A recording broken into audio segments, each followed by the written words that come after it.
Hola, ¿cómo están? Soy Germán, presentando un nuevo video de ajedrez para la comunidad hispanoparlante de YouTube. Y como pueden ver, hoy no estamos viendo un tablero de ajedrez, sino que quería hablarles un poco de, del, del torneo de candidatos que empieza ya mañana, el 5 de mayo, en la ciudad rusa de Kazán. Em, Vamos a dejar por un lado todos los estudios de trampas, de problemas, aperturas que habíamos visto y vamos a concentrarnos un poco más en este torneo que es tan importante de ajedrez como el torneo de candidatos. Vamos a hablar un poco de qué es un torneo de candidatos, la historia de los torneos de candidatos y quiénes son los candidatos para el título mundial de ajedrez. Espero que sea de su agrado. ¿Qué es el torneo de candidatos? Podemos pensar. Bueno, podemos decir que el torneo de candidatos es un encuentro donde 8 jugadores previamente clasificados participarán en un pequeño torneo de eliminación directa, estilo fase final de la Copa Mundial de la FIFA. O sea, ¿vieron cuando los equipos del Mundial de Fútbol ya avanzan después de los grupos de 4, avanzan a un torneo donde si perdés, perdiste y tenés que esperar 4 años más? Bueno, esa fase final después de los grupos es lo que llamamos eliminación directa, donde van a, donde van a participar 8 jugadores previamente clasificados.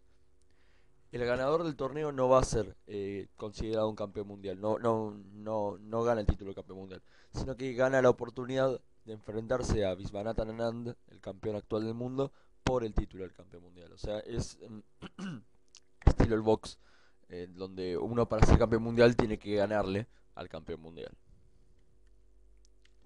¿Dónde se juega? La Federación Internacional de Ajedrez, la FIDE, FIDE viene del francés que es Federación Internacional de Cheques, y designó a la ciudad rusa de Kazán como sede de este prestigioso torneo. Tenemos que aclarar que antes de Kazán hubo varias ciudades que también querían hospedar a estos jugadores, pero finalmente la FIDE se designó por Kazán. Otras ciudades también dispuestas eran Abu Dhabi, Londres y París. El proceso para ser un candidato. Primero hay que hablar un poco de la historia, de cómo llegamos al hecho de poder ser un aspirante al título mundial. Primero debemos saber que desde que Steinitz se proclamó primer campeón mundial en 1886, los formatos de cómo se consigue llegar a retar al campeón mundial variaron mucho. Al principio cualquiera podía retar al campeón mundial, a cambio de una importante suma de dinero. A veces terceros eran los que pagaban esta suma para que, de alguna manera, siendo un mecenas ajedrecístico. Por ejemplo, el gobierno argentino financió en 1927 entre Capablanca y Aliogen. O sea, el gobierno argentino fue el que puso el dinero para que se juegue esa partida, a cambio de que el match se juegue en Buenos Aires. Podemos decir entonces que es un tanto injusto esta manera, porque si uno no era, podía ser buen jugador, pero no tenía el dinero necesario, entonces no podía progresar, por decirlo de alguna manera. Luego, Aliogen murió durante su segundo reinado como campeón mundial. Perdió contra Euwe en el 35 y lo reconquistó en el 37. No se sabía cómo decir quién sería el siguiente campeón. Claro, porque no había manera de retar al campeón si el campeón estaba muerto. Se decidió entonces jugar un torneo entre los mejores jugadores de este momento y el ganador sería el sucesor del difunto Aliogen. El soviético Mikhail Botvinnik fue el ganador. Para determinar quién podría enfrentar a Botvinnik, ahí se creó el torneo de candidatos. ¿Cómo se clasifica hoy en día? De 2008 hasta 2010, muchos jugadores participaron en lo que FIDE llama Grand Prix, que son una serie de torneos en los cuales el primer y el segundo lugar se clasifican directamente al torneo de candidatos. O sea, estos 6 torneos, Baku, Sochi, Elista, Nalchik, Yermuk y Astrahan, eh, son de cierta manera como clasificatorios. Y cada torneo le da a los jugadores un puntaje. Y al final se suman todos los puntajes y los dos puntajes más altos son los que clasifican directamente al torneo de candidatos. Los ganadores fueron, en primer lugar, Levon Aronian, que es armenio. Su carrera ajedrecística explotó en los últimos años y hoy en día es uno de los 3 jugadores con un elo superior a 2800. Elo es un estilo de puntuación que se usa en ajedrez. Mientras más elevado nuestro elo, mejor jugadores somos. Sin dudas es el favorito de muchos, sobre todo por este aspecto de que es uno de los 3 jugadores con más elo, con un elo superior a 2800 puntos, que es una barbaridad. Y este año ganó el Melody Amber, uno de los torneos más rápidos, más importantes del mundo. También Levon Aronian se especializa mucho en lo que es partidas rápidas, es bastante peligroso en este sentido. Y realmente muchos jugadores expertos vaticinan que él va a ser el campeón de este torneo. En segundo lugar lo siguió Timur Radjabov, que es azerbaiyano y que muchos afirman que es de cierta manera el heredero de Kasparov porque los dos nacieron en Bakú, la capital de Azerbaiyán. Y ambos tienen un estilo de juego más táctico que posicional. En 2007 fue primero en el torneo hoy conocido como Tata Steel Chess Tournament, uno de los torneos más importantes del mundo, que es un torneo con una extensa historia. Se juega creo que desde principios del siglo XX. Se juega siempre en la ciudad holandesa de Bij-aan-Zee y se le fue cambiando el nombre debido a que eran distintas las compañías que empezaron a sponsorearlo, por decirlo de alguna manera. Hasta hace unos años lo sponsoreaba el grupo de entretenimiento Chorus y hoy lo sponsorea esta compañía, Tata Steel, que es de la India. Es virtuoso en la India de Rey y fue un niño prodigio para el ajedrez. De hecho, una de las partidas más famosas y que vamos a ver ya en un video de Timur Radjabov es cuando con 12 años le ganó a Garry Kasparov con un sacrificio de caballo muy famoso. Mientras se desarrollaba el Grand Prix, también se jugó en el 2009 la Chess World Cup, un torneo de eliminación directa, de vuelta estilo fase final de la Copa Mundial de la FIFA, y el ganador también obtuvo su pase para jugar el torneo de candidatos. El ganador de la World Chess Cup del 2009 fue Boris Gelfand. Es un bielorruso nacionalizado israelí. En ajedrez es un poco más flexible el tema de las nacionalidades. Por ejemplo, Boris Gelfand representó a la Unión Soviética, a Belarus y también representó a Israel en las Olimpiadas y en torneos internacionales. No es tanto como por ejemplo en el fútbol, que uno cuando juega con un país ya no puede volver a jugar con otro país.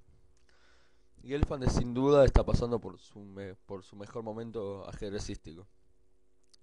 Eh, y de los 8 es probablemente el jugador con más experiencia y el jugador con más edad, tal vez. No es ningún extraño este tipo de torneos, ya que en el 93 también jugó el torneo de candidatos. Su apertura más usada es D4 y también es un experto en la defensa eslava y en la siciliana Najdorf.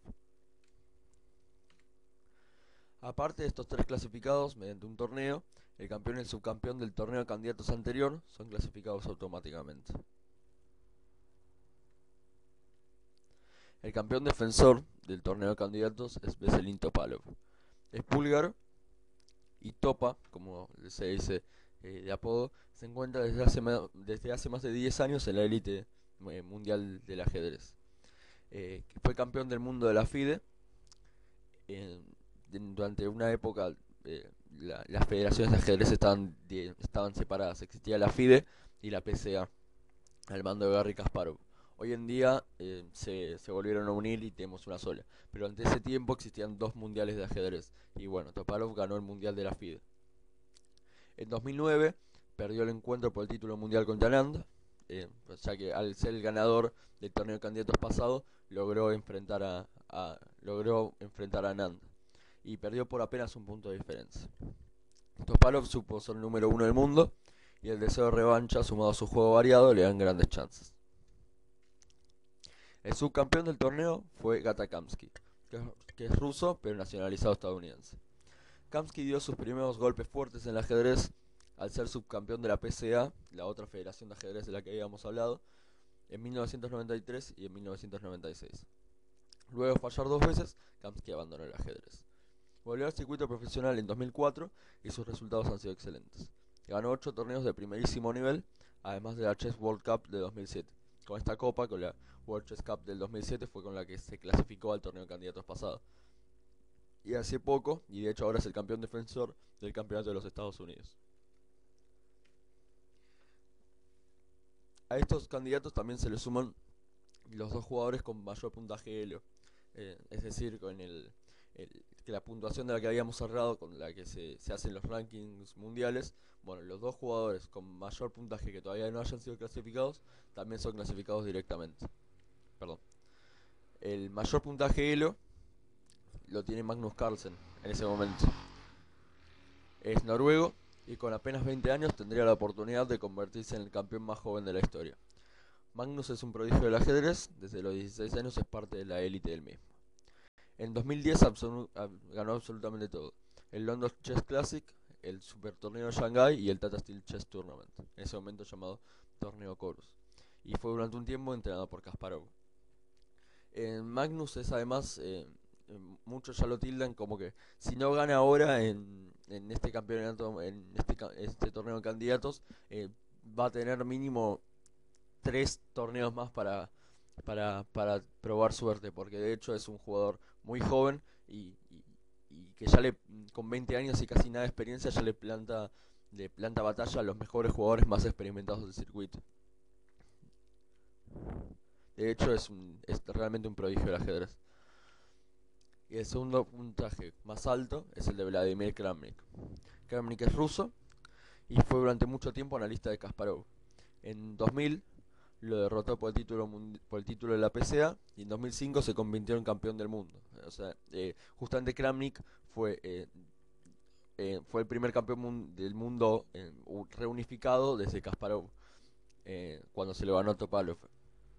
Es decir, Kramnik fue después de Kasparov y en el 2005 el siguiente campeón unificado de las dos federaciones. Después perdió el título en el 2007 contra Anand, justamente. Es un jugador ultra sólido y de 2005 solo juega 1 de 4. Es un experto en gambito de dama y la apertura catalana. Antes de que Kazán fuese elegida como ciudad sede, Bakú, la capital de Azerbaiyán, cuna de Kasparov, había sido designado. El país organizador tiene el privilegio de nominar un jugador local con un puntaje lo superior a 2500 para que quede automáticamente clasificado. A pesar de que luego se cambió a Kazán, en Rusia, el nominado por el Comité Ajedrecístico de Azerbaiyán no será reemplazado. El nominado por el Comité Azerbaiyano fue Shakir Yarmamediarov. Es azerbaiyano. Su estilo es experimental. Con blanca suele jugar 1 de 4 y con negras juega la Grunfeld contra 1 de 4 y la siciliana contra 1 de 4. Aunque se ha visto jugando el gambito Budapest y la defensa Liogen. Fue primero en 2010 en el Tal Memorial y actualmente es el número 8 del mundo. El Tal Memorial es un torneo que se juega todos los años en honor al gran maestro letón y campeón mundial Mikhail Tal. Sin embargo, Magnus Carlsen decidió no participar por desacuerdos con la FIDE. Como muchos pensamos, Magnus declaró que la mejor manera de obtener un verdadero campeón sería jugando un torneo de eliminación directa y que el mismo campeón juegue también. En palabras de Magnus: imagínense si en la Copa Mundial de Fútbol España, solo por ser campeón, estuviese clasificado directamente a la final. Sin embargo, Carlsen dijo que Anand es un campeón digno. La FIDE tomó la decisión de que el lugar de Carlsen lo ocupa el tercer lugar del Grand Prix, ganado por Aronian. Y el tercer lugar del Grand Prix fue para Alexander Grishuk. Grishuk es ruso, jugó 2 campeonatos de la FIDE, llegando en ambos hasta mínimo cuarto de final, y ganó el torneo de Linares en 2009, que también es uno de los torneos más importantes del mundo. Y en ese mismo año fue campeón de su país. Y ya decir ser campeón ruso es algo monumental, porque de hecho Rusia siempre fue la primera potencia en ajedrez. Es un excelente jugador de Blitz, donde consiguió también sus mejores resultados. Estos 8 gigantes se batirán a duelo y solo uno, el ganador, tendrá el honor de enfrentarse al campeón del mundo, Viswanathan Anand. Espero que el video haya sido de su agrado y voy a tratar de, aunque sea durante este periodo, cuando se jueguen los torneos de candidatos, voy a tratar de, aunque sea, traerles una partida por ronda. Voy a tratar de hacerlas todas, pero aunque sea voy a hacer una por ronda. Así que bueno, espero que el video haya sido de su agrado.